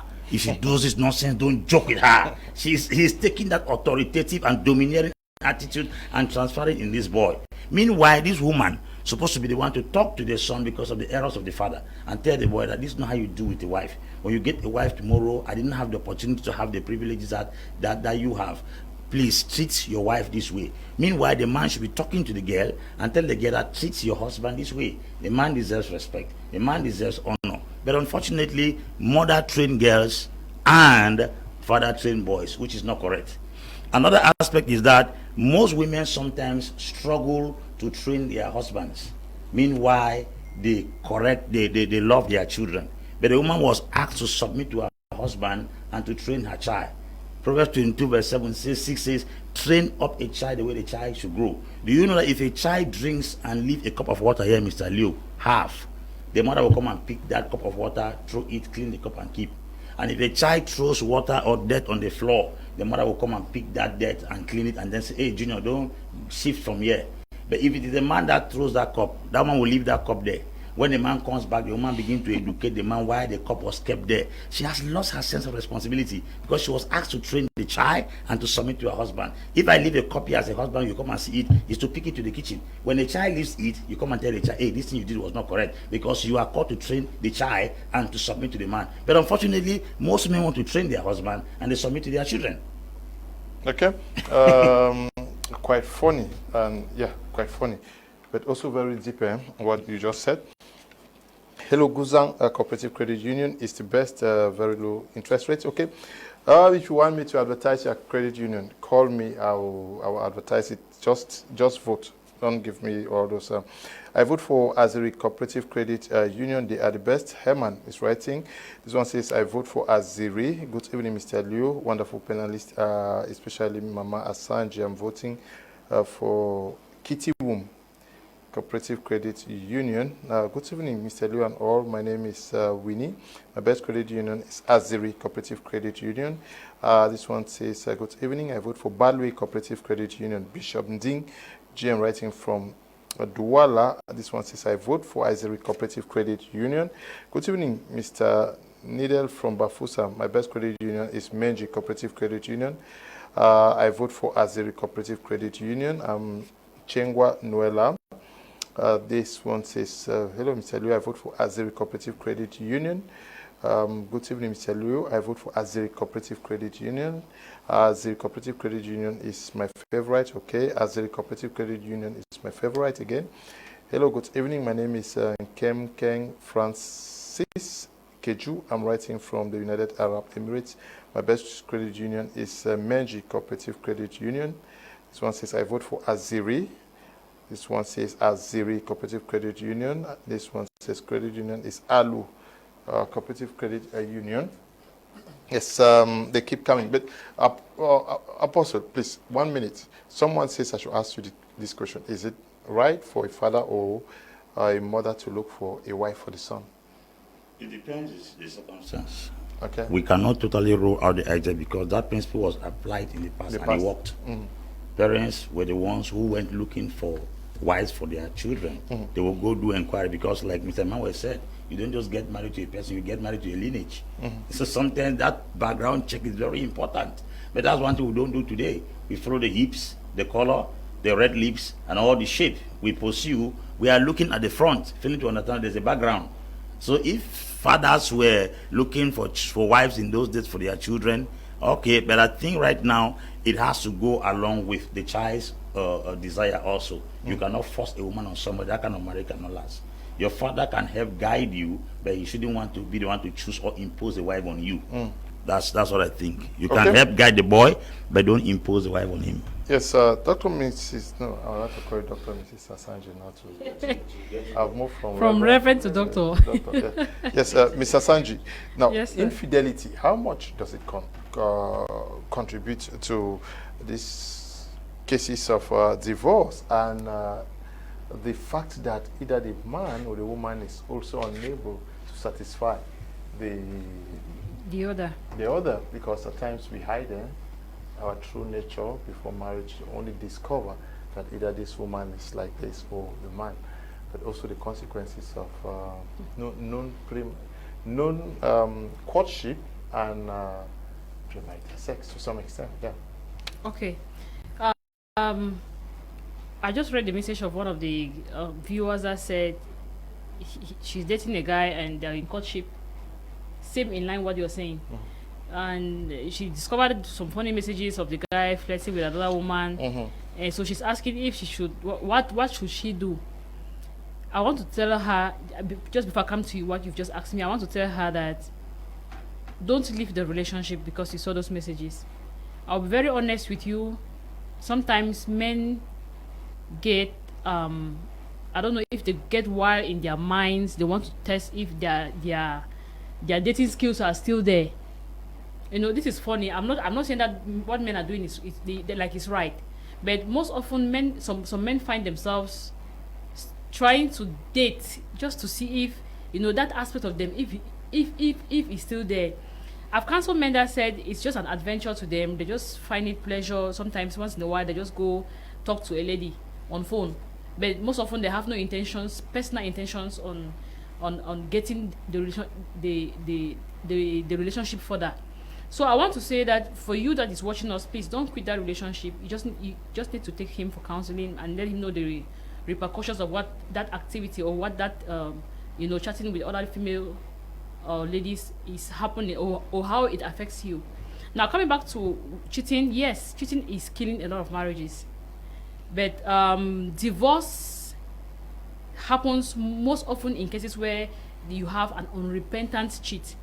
But I will tell you that very few people leave their marriages today due to cheating, especially if the person repented from what they did. But if you have someone who cheats and they are so bold about it, they are so open about it, they are not giving you that respect, they are not even ashamed even to hide it. Most often, some of these people leave not for anything but for their mental sick. It's like staying where you are sick and seeing the things that constantly makes you sick. It's just putting yourself at the worsening situation. So most often people leave their marriages if you have a chronic cheat. But I'll be very honest with you, I've seen very few people leave marriages today because of cheating, especially if the person repented. I mean, some have cheated once and never ever done it again. I know they repented, they did everything to build trust, even though sometimes it's almost very difficult to have trust rebuilt at the 100% level. You know, it's just like having a wound and that scar is there, even if that wound has healed, but that scar constantly reminds you. And even though many don't leave their marriages due to cheating, some of those marriages are, it's just like I always describe like a car that is bad and another car is pulling the other car. Any marriage that has experienced cheating is like a car that is being pulled because they cannot they cannot run on their own. Yes, that is the best picture that I use to describe. Mr. Apostle, it may be funny, but honestly, that's the best picture that I use to describe a marriage that has witnessed cheating, maybe from one or both spouses. Because I even have a couple. The husband was cheating to the extent where he pushed the wife to also cheat. I mean, this wife got married as a virgin and knew another man while married because the husband pushed her to extremes. And then at the level where they were not realizing themselves, I was like, okay, so what have you done to your marriage like this? You know, so cheating may not dissolve a marriage, but it has killed that marriage, even though those couples are still living together. And that is the state of most marriages today. They're in marriage, but emotionally they are disconnected because one spouse has cheated. And sometimes, okay, a lady asked me during counseling, I used to love my husband so much, but immediately after he did this, I feel really different. I said, it's not your fault. He has betrayed the trust you have, and worst of all, he did it with someone you knew, someone you trusted. I mean, so she felt so emotionally betrayed to the level where she could not trust even the husband, neither could she trust even any other female. I mean, for me to counsel her was it was a thought of war. She felt like every woman is a betrayer. If this person I know could betray me like this, why would I even confide in another woman? It's only after she came for counseling and she realized that no, I am another woman, but I'm different. And just because another woman betrayed her doesn't mean all women are the same. So once cheating takes place, most homes right now, they are sick. Emotionally, it's not going. And now that takes me back to now the aspect of being, you know, when the sex itself is not working. In a case where, ask couples that have had issues with cheating, sex will always be a problem. One person becomes emotionally cold, and of course this will always be the woman. Why? Because women attach emotions when it comes to sex. A man can be angry with you and his third leg is still active. He's still very much alive down there. But a woman can be you know, angry with you and she's closed. I mean, not just closed emotionally, she's closed. Like if you want to touch her, she will not have that feeling. She will not get wet. She will not be there for you. You know, prepared, get ready for you to get into her. So what I want to say is that sex is contributing a lot to even to cheating. Cheating itself is affecting sex. You know, it's a kind of a circle. Cheating is affecting sex, and sex itself, no sex in the house, it can possibly push a man out there. But are we saying that if your wife is not available the way you want it, should you go out there? Of course not. I had a couple, and this man said, I've never had interest in oral sex, but I kept myself with my wife. I always want to have the best of her, you know. And she got married without that knowledge that this is what my husband is expecting of me, and they had a lot of issues. Maybe she's not into oral, and that's what the husband likes. So it's now again, this takes me back to what I will call premarital counseling, please. When you have premarital counseling, it's not a guarantee that you have a successful marriage, but it exposes you to a lot of what will be happening in your marriage. So when you think that you know a lot, or you think that premarital counseling is not necessary, you get married with maybe what you think you know, without knowing that premarital counseling will help to bring down, I mean, expose you to those areas, help you talk about those things that you may be finding it difficult to talk about. I had a couple, when they came for counseling, I sent them, I said, go and talk on finances and agree and come. They went, they say, it's not going. Let us just continue. I said, we cannot continue. You must agree on how you're going to manage finances. This woman was in Boya, earning, let's say, 300,000. This man is in Bamenda, earning less than 300,000. Now you want this woman to leave Boya and meet you in Bamenda, and then where she's staying, a good studio, very, very comfortable, clean, and then you are staying in a patch house, in a house where the ceiling is even dripping water or whatever, and then the environment is not suitable, I mean, they had a lot of differences. So when they come for counseling, we were on premarital counseling. I would go and agree on this. They will come and say, Mama, it's not going. That aspect of money for me to leave Boya and come here, I cannot leave my work. My parents are dependent on me. I have siblings. I said, you see, I will only guide them on the options of the finances, on how to manage the finances, and send them back to go and discuss. It was so tough on them. Then later on, they were able to come out now with an agreement, and they agreed that the woman will move over. And so from the very beginning, premarital counseling was a little bit so hard, and they thought that maybe that's how hard it is. But yes. Yes. So now later on, now when the counseling became relaxed, she said, "Oh, she thought that it was going to be that hard." I said, "No, I had to be hard, you know, where it was needed, because this is your future. If you don't lay that foundation now correctly, you get in there, you have a lot of difficulties." Because they wanted to just get married and say, "Okay, we'll get married, we'll see how it will go." I said, "No, you don't wait till then.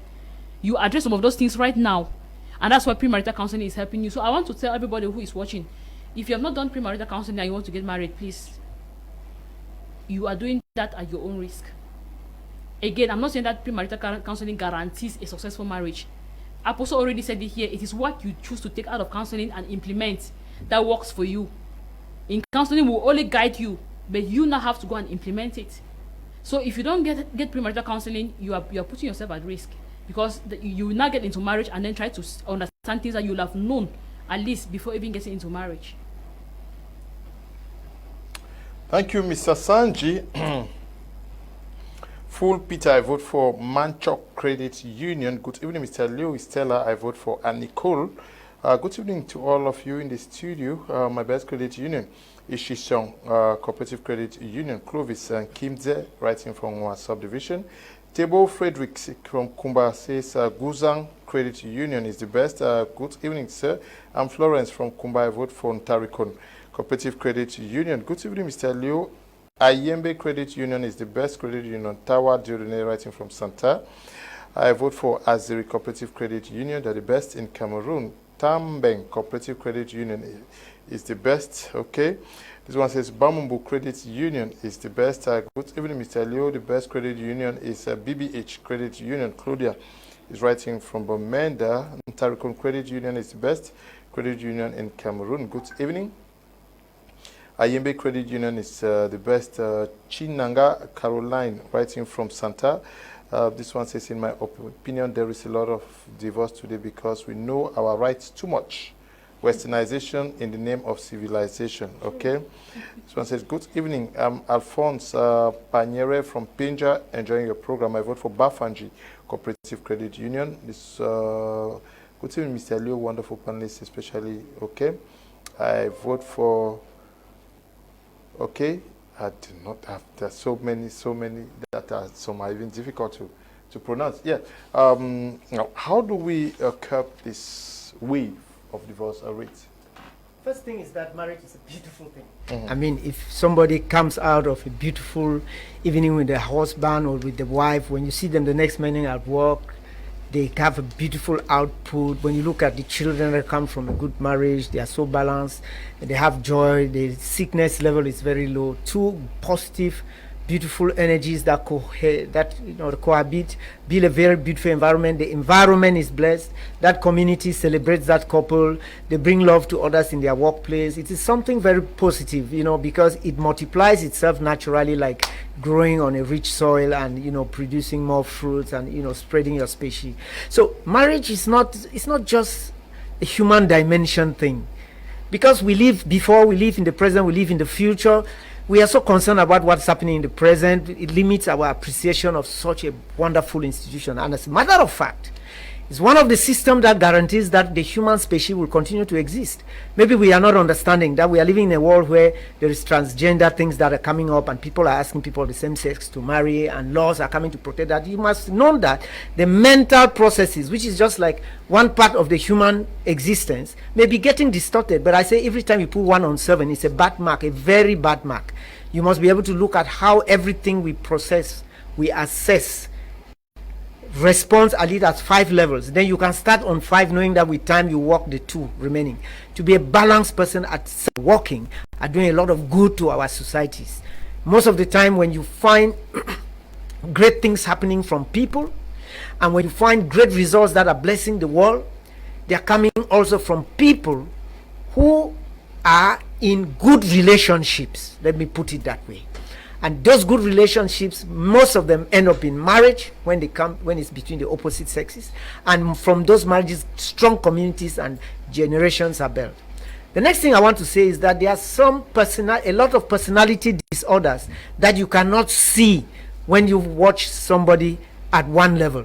Most of the personality disorders, even those who are suffering from them, they are not aware. So they will not even know that. But watch out, if you are with somebody who is seeing a fault at everything, always criticizing and complaining, who is always thinking that something is not good enough, maybe you should rethink.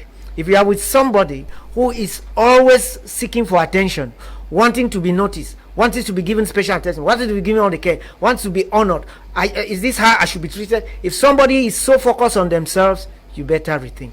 If you are sitting with somebody who is always complaining, always seeing a fault, not only about you, even it's about their surrounding, their family, the neighbors, at the job site. When you see somebody who's always complaining, you may. When you find somebody who is very quiet, who is not talking much, and you have no other way of getting information, then you have something to question about. And you have somebody who's always wanting to know where you are and what you are doing at all the times, who is so idle that he cannot be doing something to forget about you and always want checking where you are and what you are doing and what they want.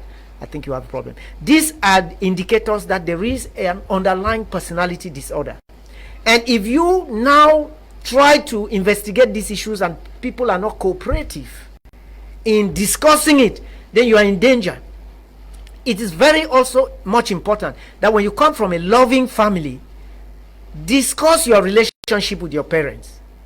Because they know you very well. They know you in the womb. Your mother especially knows you in the womb. They know you as you grew as a baby. What were your light points? What were your strong points? What were your gifts? And so most of the time when people go into marriage, parents start to notice that certain lights have been extinguished on their daughter, on their son. Mothers know it. They notice that my son has become a bit dull, a bit slow. His smile is not more there. They notice that my daughter is not talking much again like they used to talk. The laughter has changed and so on. So when you discuss relationships, your parents, loving parents, will know that you are treading. Don't try to pen the thing because you think you are failure. You can fail, my dear. You can fail. Failure is part of the journey to success. You can fail. There is nothing wrong in that. You can fail even 3 or 4 times. Just relax. You have not known anybody's story. Those people you admire most, try to know their stories. So what I'm just trying to point out is that most of the time we start saying that, well, if I go telling my parents or if I complain, they will say that, well, you are not, every little thing you complain, you are not good enough. Yes, you are not good enough. You are still in the infancy of the thing. You are not good enough, and there's nothing wrong in that. Loving parents are always there to accompany you. The next thing is that if you think you have a weakness, try to identify it. Some of you are too uncomfortable. You are comparing yourself with people. You like comparing yourself every time with your friends. They have a car, they have a car, they have 2 children. You want to have 2 children. They have this. If you notice that you are like that, start asking your partner, what do you feel about this attitude of mine? It is very important you discuss your weaknesses with the people you want to go a long way. And of course, talk to professionals. When you have worries, if you're uncomfortable in sitting, meet therapists, have work sessions first as an individual to appreciate how balanced you are before you take it to the couple, because it is very important that as an individual you have the tools to be able to build a union, because if one of the elements is very fragile, the union will be fragile and the process will be a bit more complicated. And of all, you have to pray, you have to ask for spiritual guidance, you have to ask for grace to come and enlighten you where you may be limited and link you to the right correspondences, assistance and exposure that will just make you have a beautiful experience, which marriage is, I think. Okay. This one says, thanks for your program. Bansor Baptist Hospital Cooperative Credit Union is the best. I'm Tanyu Etienne writing from Bamenda. Good evening, Mr. Leo. I'm Miralem from Yaoundé. I vote for Jotin Cooperative Credit Union. Bamumbu Credit Union is the best. Good evening, Mr. Leo. I'm Jonas Ebot. From Guti, the Nguti area Synergy Credit Union is the best credit union. This one says, I vote for Aningo Credit Union. Atashili Philip writing from Bamenda. Best credit union is Menka Valley Cooperative Credit Union. Good evening, Mr. Leo. Jakiru Credit Union, Jakul, is the best credit union. Good evening, Prem. I love the topic for today. Please, if you have a fiance who wants to know everything you do and where you go to and where and who you talk to, she goes through your calls and WhatsApp messages. Any opposite sex female person you discuss with, she becomes angry. In a situation like this, what can I do? Dr. Apostle and B. Valentine Ngwa. But he votes for Ontario Cooperative Credit Union. That's a detective, not a wife. Okay. Are you getting married to a police officer, a detective, some special agent sent to investigate you, or you are married to a wife, you're getting married to a wife? I hope both of you are not yet married. If both of you are not yet married, then I think right now it's for you to put an end to that nonsense. Yeah, and there are many ways to put an end to such a thing. You may code your phone, even though I know most men will not want to accept this, because you did not just get up to code your phone. That agitative, inquisitive nature of that woman is a very red flag. That's the truth. It's a red flag. We are not telling people to hide information from their wives or their partners, but when a woman becomes too inquisitive and to check almost every single thing you do, that's not love, that's possessiveness. There's a difference when somebody loves you and when somebody is possessive. There's when somebody loves you and when somebody is investigative. When you have an investigative or a detective partner, that's not a lover. That's an agent sent behind you to track you down.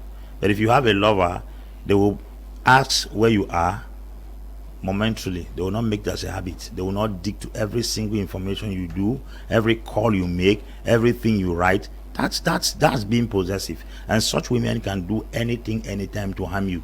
The moment they have a kind of mindset or have a feeling that you are not doing what satisfies them, such a sign is a very bad sign, because you are more of a subject to him. It is fathers that investigate children. It is husbands that investigate wives. Wives should not be in that position. And if you have not taken upon yourself to do such a thing, a woman should not begin that in a home, because it makes you more like a subject to her and she's some kind of an authority over you. Don't allow such a thing to wrap up or swallow up that relationship, or else you will not be able to handle it tomorrow. Such possessive and overbearing women who are so jealous are the ones who will hear they have cut off their husband's penis because of suspicion. A lot of things that are facts are not truth. And sometimes people pursue facts and kill people. Meanwhile, they only realize that the truth comes out later. People have been sentenced in America for 45 years only to find out that they had facts against them and they did not have truth. So such a woman that is too investigative and wants to know every single thing you do, she has become God now, because God is the only person that everything lays bare before him. To me, that is not a good sign. It may be, people will call it love, but that's not love. That's being possessive, and that's being overbearing. A woman who loves you will care where you are, will care about you, and she will not be digging your information here and there to find out where you are, what you are doing. No. It's important if you tell her that you are going to this place, she should believe you that you are going here. But when she keeps calling and saying that, where are you now? Where are you been? What is this? What is that? You are entering the problem. So I would advise you, think twice in such a relationship. And if you love her so much, learn to control that thing now and put an end to it. Because if you marry her thinking that she will change, then you will be shocked one day to find out such a person can never change. Okay. We are gradually ending the program. You have something coming up on Sunday, Mr. Sanjay. Yes, I have, but let me just contribute something to what Apostle is saying. Okay. Yes, from this message, the lady sounds somehow possessive, like obsessive, sorry, like she's obsessed. But I want to say that if you normally make accountability part of your relationship, like you are accountable to each other, you will find it easy, instead of somebody trying to know where you are or what you're doing. But if they know that, okay, babe, I'll be here today, I'll be there, I'll be this, I'll be doing this, I'll be doing that. But if she is this possessive, like she doesn't want you to talk to her, maybe even opposite sex, I think that there's a problem there, because you cannot get married and, you have sisters. So will you not talk to your sister? Will you not talk to your mother? Of course not. What about friends? So this is the reason why I saw need for premarital agreements, and I brought up with points like this. talking about friends of the opposite sex, will you want your spouse to have friends of the opposite sex or not? These are things that needs to be talked about and agreed upon before even before getting into marriage. Somebody might be acting like this out of ignorance. Maybe a counseling might do so. I will not just completely blatantly say you should cut off, but I will say that maybe you seek counseling, and then if things doesn't change, then you cannot cut off. Yes, I have a program on teenage age guidance on Sunday. I don't know if it's available to be there on screen. Thank you. So we have teenage age guidance. This is a program that is out to educate the girl children, that's the teenage age girl children. The reason why I brought this up is because our girl children are getting involved into things that parents least expect. I mean, you see girl children today doing things that even at 20s we could not do. So we want to guide our girl children back into the right path. We want to talk to them about the changes that is happening in their bodies. You know, sometimes at that age they are confused about the changes. They don't know who to turn to. They turn back to their fellow teenagers who even mislead them. So we want to be there to guide these children about the changes. Talk to them about sexual health. Talk to them about peer pressure. Encourage those that have been maybe raped before, that they are being traumatized and they have not been walked through trauma, to speak up. We want to teach them even public speaking. We want to bring out the skills in them and give them room to open up about things that they may not share with you, the parents. So it is a period where, as we are getting towards celebrating Women's Day, we want to see that we also talk to the girl children and get them back into the right path. Our children are going wayward and they need it. So if you are in Bamenda, that's Friday is the latest date to register. Register your children. It's just 2,500 francs. You can WhatsApp me on 654558560. 654558560. Please WhatsApp me, register your girl children, just 2,500, and we're going to talk to these girl children and even give them sanitary napkins to facilitate, to help them, since they are already at the level of where either they are already menstruating or they will be menstruating. So it's a program that your child should not miss it. If you are in Bamenda, register your children and get them on board. Okay, I'll register them. Mr. Emmanuel, do you have one last word for our audience? Just to say that it is a great topic we discuss, which is like laying just the foundation. There's a lot of work to do as individuals. You must remember that the responsibility is shared, but I encourage the men to know that since the discussion still puts them as the head of the family, they have a lot more work to do. They should do it willingly. They need a lot more patience in building a strong relationship.